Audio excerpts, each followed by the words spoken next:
A ver, niños y niñas, ¿quién me responde? ¿Qué quiere ser cuando sea grande? Yo quiero ser maestra. Ser maestro es llevar una gran responsabilidad, porque somos quienes contribuimos en gran parte a formar ciudadanos y los preparamos para la vida.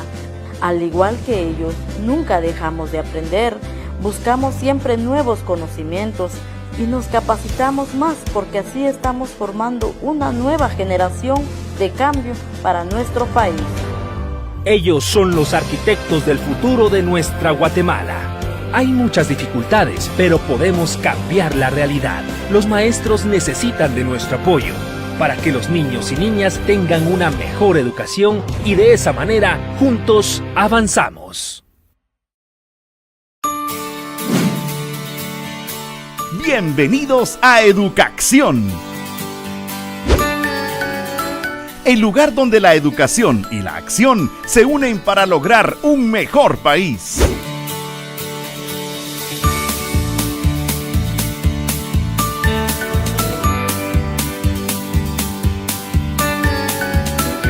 Educación. Comenzamos. Es momento de la entrevista en Educación. Es un gusto poder saludarlos el día de hoy. Mi nombre es Karen Kessler, subdirectora de Acompañamiento Nutricional de la Dirección General de Fortalecimiento de la Comunidad Educativa. El día de hoy queremos platicar un poco de los avances que se han tenido en el marco de la Ley de Alimentación Escolar, el Decreto 16-2017. Tenemos que considerar para esto los indicadores de nuestro país. Tenemos, según el cuarto censo de talla en escolares, un 46.5% con niños de retardo en crecimiento. Eso significa que se han quedado más bajos en su talla de lo esperado. Pero también hemos encontrado, según la encuesta nacional de salud, un 29.4% de niños que ya tienen sobrepeso y obesidad. ¿Qué significa esto? Que el día de hoy tenemos lo que se le llama la doble carga de malnutrición, que tenemos coexistiendo en un mismo lugar tanto la desnutrición crónica como el sobrepeso y la obesidad. Esto que nos ha llevado a crear las intervenciones y los programas con un enfoque integral para atender las necesidades de salud, de nutrición, en este caso de los escolares.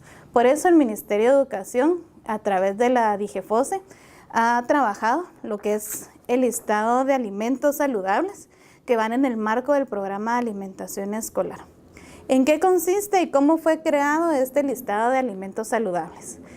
Primero, es importante mencionar que este listado ha sido trabajado en forma interinstitucional. Participaron profesionales de nutrición, tanto del Ministerio de Educación, del Ministerio de Salud, del Ministerio de Ganadería y Alimentación, de la Secretaría de Seguridad Alimentaria Nutricional, también con cooperación de la PDH y cooperación internacional que estuvo trabajando de cerca. Este listado de alimentos fue evaluado desde el punto nutricional, considerando los indicadores de país, qué es lo que necesita la población escolar, cuáles son los nutrientes y en qué cantidad los requiere. Podemos ver también que el listado está dividido en diferentes secciones.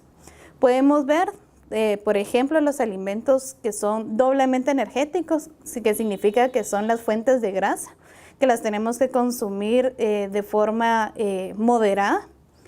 También podemos ver los alimentos reguladores, que significa que sean los reguladores, que son los protectores, que son los que ayudan a que los niños se enfermen menos, a que estén mejor protegidos, y aquí podemos incluir todo lo que son las frutas y las verduras. De ahí tenemos los alimentos constructores, que es un grupo de alimentos muy importante, que es una de las deficiencias más grandes del país, que son todos los que son fuentes de proteínas. Y tenemos los alimentos energéticos, que les dan la energía a los niños para que ellos puedan jugar, para que puedan aprender, para que puedan estar atentos en clase, que son todos los que son fuentes de carbohidratos. Y la última que tenemos, que son un listado de ingredientes, que son muy importantes para que los menús, las preparaciones tengan ese sabor y adecuado para que al niño le guste.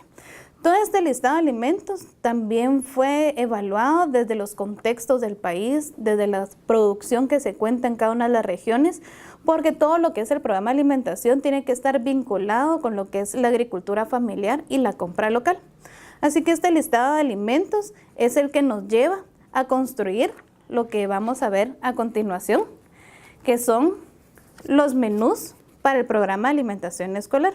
Estos menús incluyen los alimentos que vimos en el listado anterior, los menús que buscan ser una herramienta para toda la comunidad educativa, para las organizaciones de padres de familia, para las comisiones de alimentación escolar, en cómo podemos planificar nuestra compra, la preparación de los productos.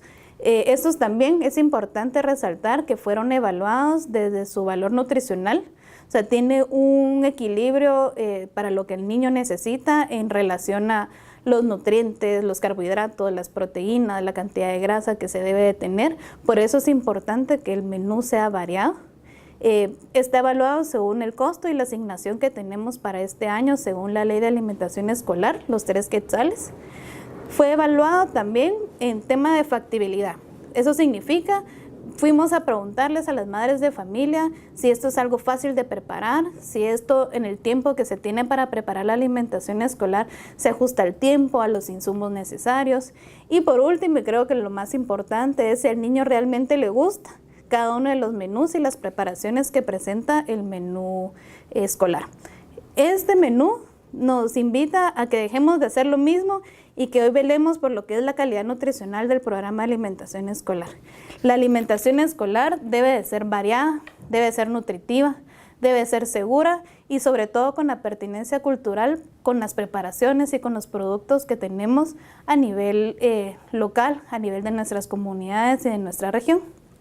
Tenemos los menús y los listados, que esto es un primer paso para comenzar a generar un cambio en los indicadores educativos, un cambio en los indicadores de nutrición en el país, pero eso tiene que estar acompañado con un proceso de educación alimentaria nutricional.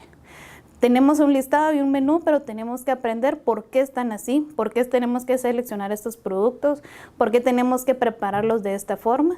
Y el proceso de educación alimentaria nutricional está acompañado de algunas herramientas, como las que podemos ver, que son las buenas prácticas en el ámbito escolar, que es una rueda donde nos dice mes a mes qué práctica yo quiero promover. Si yo quiero promover una práctica de alimentación, una práctica de nutrición, una práctica de higiene, y cada una de estas prácticas me va a generar un cambio de comportamiento, a generar en la comunidad educativa el qué debo de seleccionar, por qué lo debo de seleccionar, en qué cantidad debo de consumirlo y por qué yo debo de hacer ese cambio en mi patrón de alimentación, de nutrición.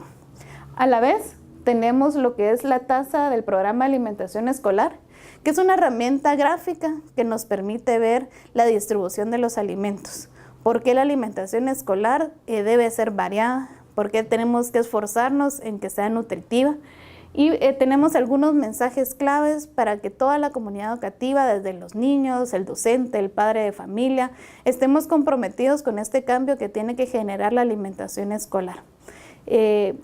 Así que los menús y el listado de alimentos se pueden descargar de la página del Ministerio de Educación en el área de DIGEFOSE.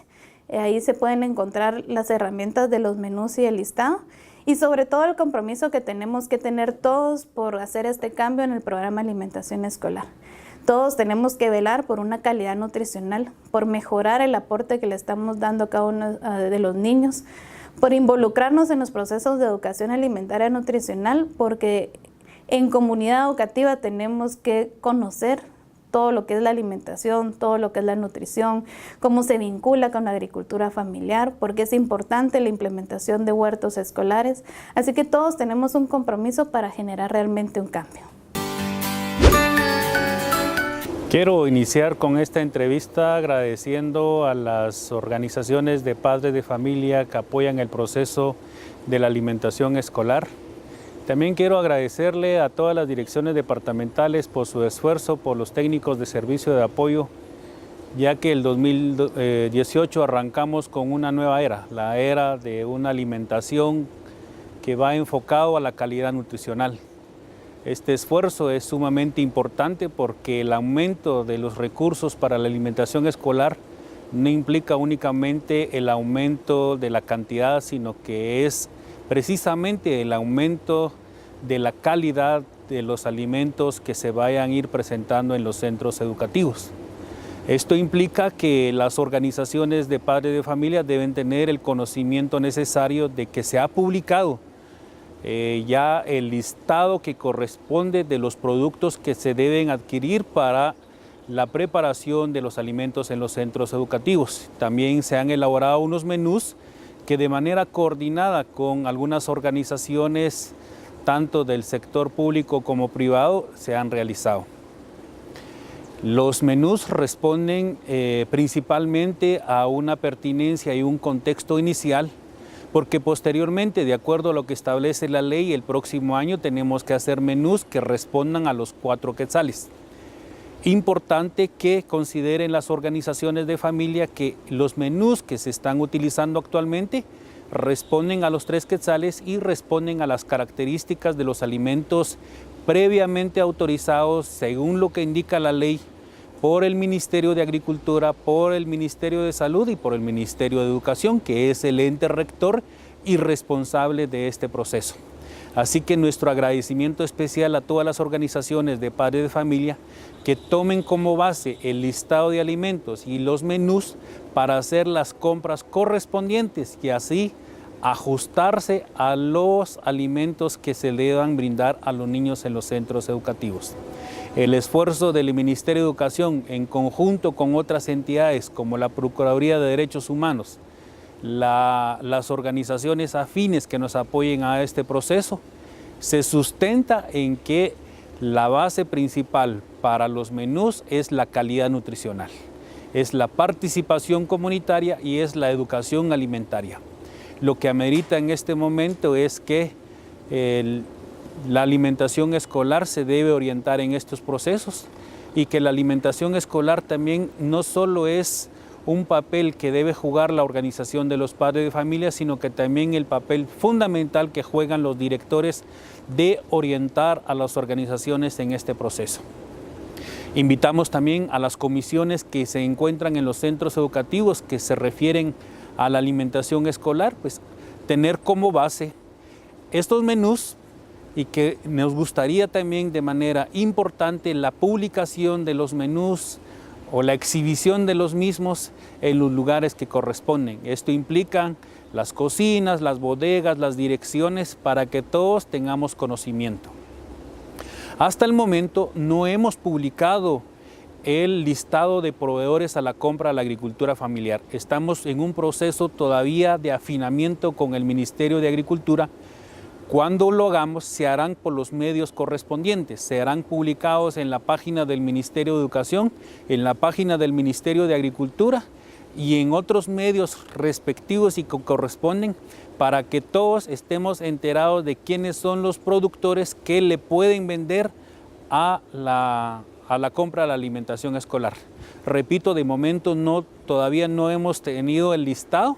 Estamos en este proceso, un esfuerzo grande que estamos haciendo con el Ministerio de Agricultura para afinar estos detalles. Importante considerar que la alimentación escolar se trabaja de manera integral. Hace algunos días se envió el oficio del vicedespacho administrativo porque inicia la campaña de desparasitación. Eso va alineado a las estrategias que se están implementando porque lo que se quiere es que el alumnado esté en condiciones de recibir los alimentos que se vaya a implementar en el programa de alimentación escolar.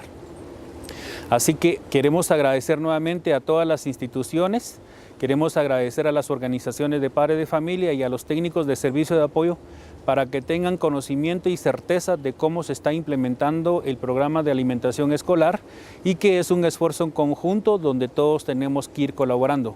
A los padres de familia hacer las compras como corresponden de acuerdo al listado ya establecido y invitamos a todas las organizaciones también para que estos menús y el listado de alimentos también tengan el conocimiento y los publiquen donde corresponda. Hola, ¿qué tal? Estamos en la sede central del Ministerio de Educación, dando de nuevo un saludo cordial a toda la comunidad educativa. En esta ocasión queremos dirigirnos en especial a las OPF, las organizaciones de padres de familia que nos ayudan mucho en el Programa Nacional de Alimentación Escolar. Les queremos contar que ya está a disposición el listado de alimentos y los 20 menús que servirán de base para que ustedes puedan ejercer de mejor manera este bello programa. Quiero contarles que dichos documentos fueron preparados con la colaboración interinstitucional del Ministerio de Salud, de la Secretaría Nacional de Seguridad Alimentaria, del Ministerio de Agricultura y del propio Ministerio de Educación. Esperamos que puedan aprovecharlo de la mejor manera y sabemos que ustedes están colaborando con nosotros. Falta mucho por hacer, pero estamos seguros que vamos por más. Muchísimas gracias. En un momento regresamos con Educación, el lugar donde la educación y la acción se unen para lograr un mejor país. La educación siempre te lleva a la acción. Iniciamos con el repaso. Aquí va la regla número 2, ¿verdad? Cuidado con esta regla, ¿verdad? En la suma, ¿sí?, no se agarra la cifra con menos cifras significativas, valga la redundancia. En la suma hay que interpretar bien la regla. Vamos a leerla y luego se las voy a traducir con un ejemplo, con los ejemplos correspondientes. Dice: cuando se suman o se restan números aproximados, el número de lugares decimales en el resultado es igual al número menor de cifras decimales de cualquier término que se suma o resta. Eso es lo que regularmente van a encontrar en un libro. Quiere decir que lo que hay que tomar en cuenta es, ¿se recuerdan de los decimales? A veces se aproximan a décimos, a centésimos, a milésimos, etc. Entonces, si nosotros aproximamos a décimos, ¿verdad?, estaríamos incluyendo nada más un decimal, ¿verdad? A centésimos serían 2 decimales y así sucesivamente. Entonces se va a tomar en cuenta la cifra en donde menos decimales haya. ¿Estamos de acuerdo? Cuando se suma o bien se restan dos cantidades. Pero vamos a un ejemplo, ¿de acuerdo? Por ejemplo acá, a diferencia del área, en el área hay que multiplicar, ¿verdad?, dos medidas, ¿verdad?, o usar alguna ecuación correspondiente. En el caso de un perímetro, ¿verdad?, lo que se suman son los lados. En el caso, por ejemplo, de un rectángulo, ¿verdad?, en este caso es una lámina rectangular, se suman los lados. En este caso los lados serían 6.4, ¿sí?, centímetros. El otro lado tiene 4.2 centímetros. No hay que olvidar que es un rectángulo, por lo tanto, la otra medida, digamos, paralela al 8.64 centímetros, también es 8.64 centímetros. Y de 4.2 centímetros también sería 4.2 centímetros. Entonces la pregunta es, primero que nada, ¿cuál es el perímetro? ¿Sí? Piensen cómo sacar el perímetro. Habíamos dicho que es la suma de sus lados, ¿verdad? Muy bien, ¿verdad? Exacto. O sea, hay que entonces sumar estas cantidades, ¿sí? Luego, ¿cuál es la medición con menor precisión? ¿Sí? Al hablar con menor precisión quiere decir con el número menor de cifras decimales. En este caso, ¿verdad?, vamos a analizar de estos 4 cuál es el que menos números decimales tiene. Y luego la pregunta 3 es ¿cómo puede redondearse el resultado? Según la regla de la suma, ¿verdad?, y de la resta también. Exacto, ¿verdad? Yo sé que muchos ya están haciendo ahí sus cálculos, ¿verdad? El perímetro no es otra cosa más que la suma de los 4 lados, ¿verdad?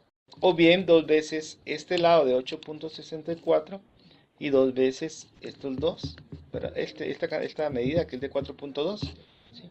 O sea, 2 veces 8.64 más 2 veces 4.2 nos da igual a 25.68 centímetros, ¿sí?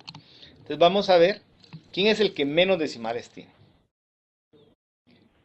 O a cuántos decimales es el que menor se aproxima. Aquí tenemos 64 centésimos, ¿verdad? Y aquí tenemos 2 décimos. Por lo tanto, entre centésimos y décimos tendríamos que aproximar el resultado, muy bien, a décimos, ¿sí?, a la décima más cercana de centímetro. En este caso, entonces, el perímetro, ¿verdad?, podría aproximarse de esta manera a, ¿verdad?, 25.7 centímetros, ¿verdad? Esto es bien importante resaltar, ¿verdad?, aunque tenga 3 cifras significativas. No vayamos a confundir entonces la regla, ¿verdad? de la multiplicación con la regla de la suma. ¿Sí? Repitiendo otra vez, aquí hay 3 cifras significativas, pero solamente hay 7 décimos. Y habíamos dicho que la cifra con menor cantidad de punto decimal sería esta, 4.2, que serían décimos. ¿Sí? Muy bien. Y aquí está lo que yo les menciono, ¿verdad? Aquí está un resumen, digamos, de las 3 reglas que vimos. Primero que nada, los ceros que se usan para espaciar en dónde va a ir el punto decimal, ¿ya? Deben ser tomados en cuenta como cifras significativas. La regla número 2 habla de la multiplicación y la división, en donde cuando se multiplican 2 números o se dividen 2 números, el resultado debe expresarse con la menor cantidad de cifras significativas de las 2 o más cantidades que se vayan a multiplicar o dividir.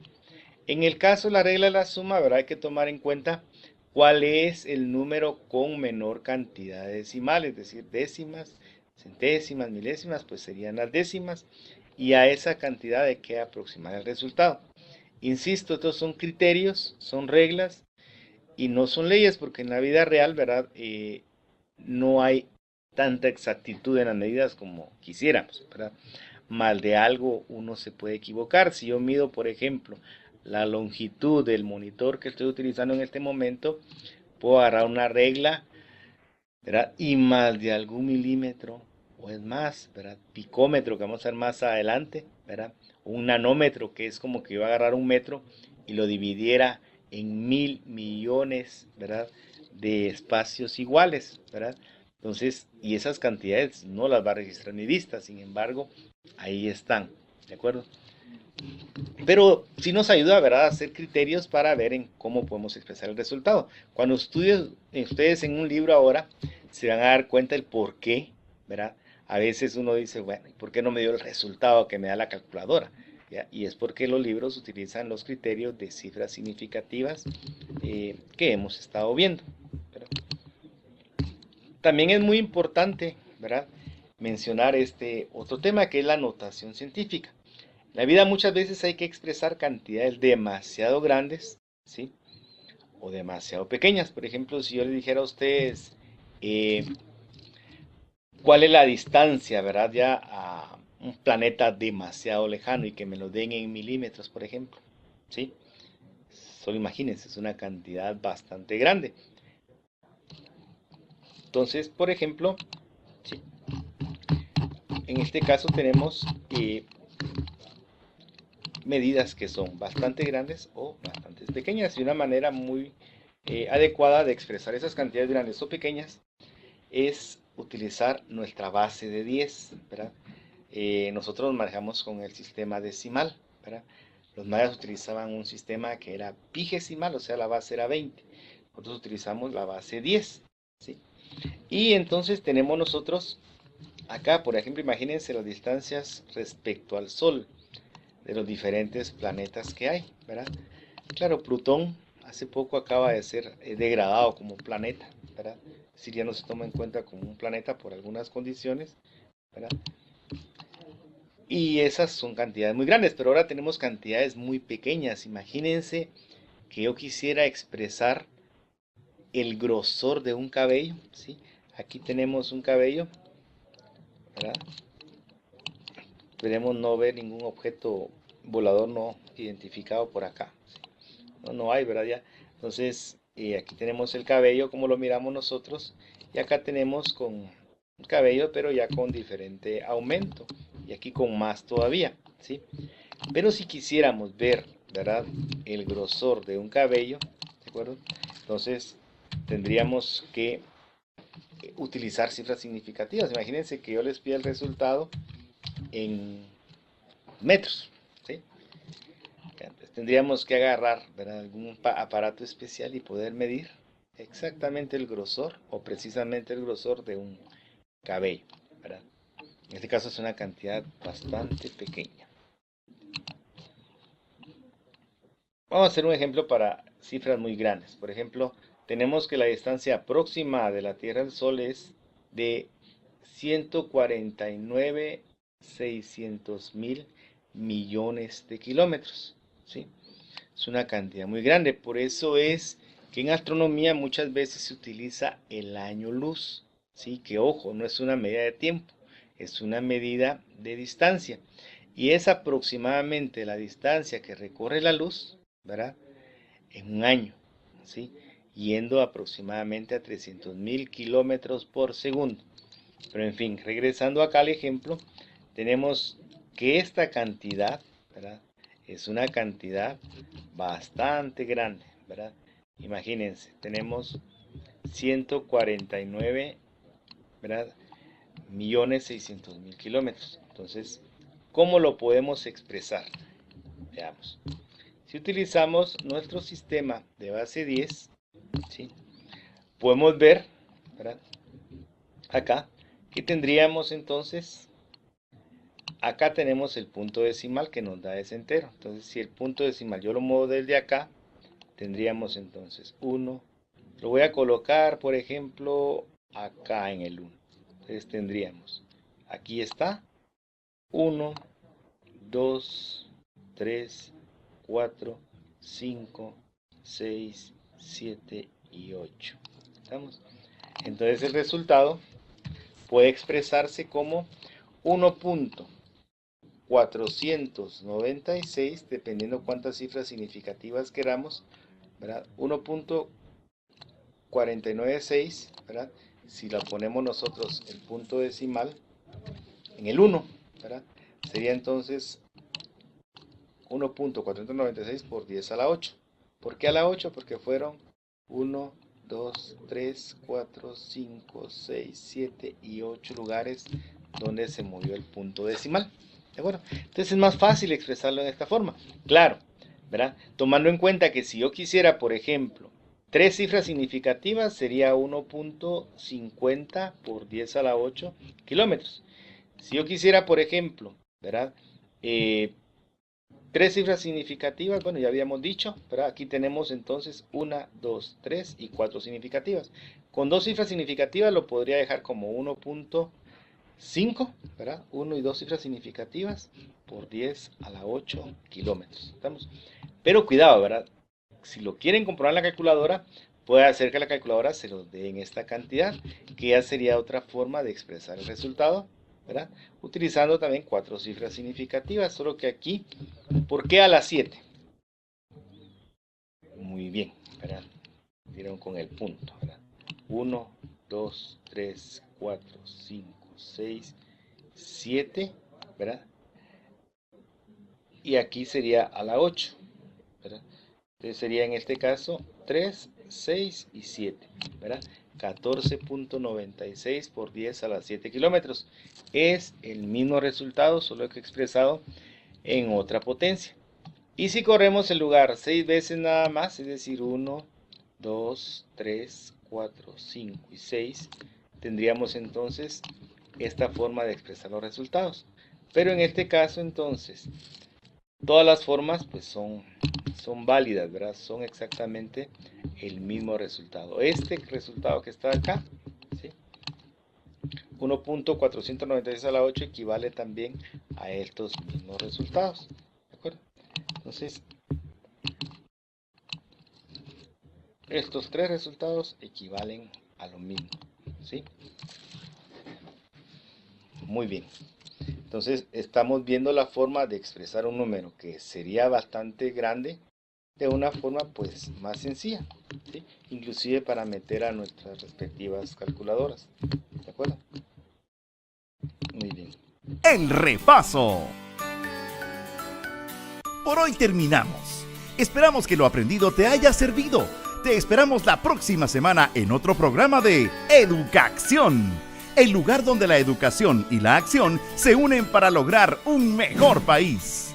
Ministerio de Educación, comprometidos con la educación.